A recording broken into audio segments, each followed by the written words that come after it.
We're up to part 10 in this series, and I'm not going to whinge about the lack of bike parking today, and I'm not going to complain about council trying to kill cyclists with completely batty roadworks.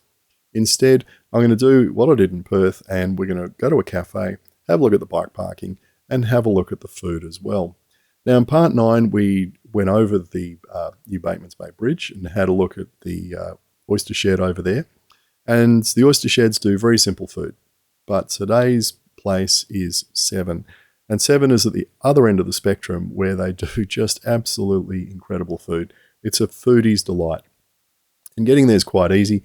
You just essentially go down the main strip and under the bridge, and it's located upstairs in this block of, I'm not quite sure what they are, service departments, motel, I don't know.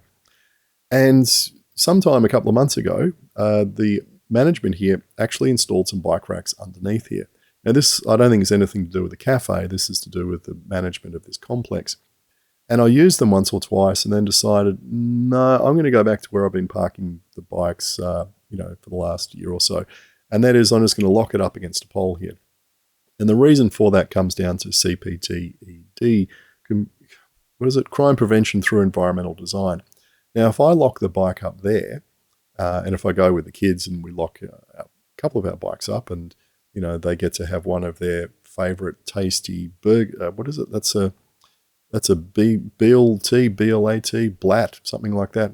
Oh, absolutely delicious. But as you can see, you can sit outside, look at the view and see your bike or bikes locked up down there. So if anyone tries to fiddle with them, you'll know all about it. Whereas if it's underneath the concrete slab below you, you've got absolutely no clue if someone's trying to nick your bike.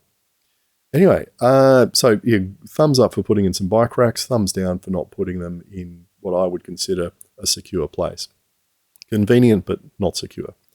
Now the food here, I think, is just absolutely fantastic. It's world class. The menu changes on a regular basis. The chef does a good job. They never disappoint.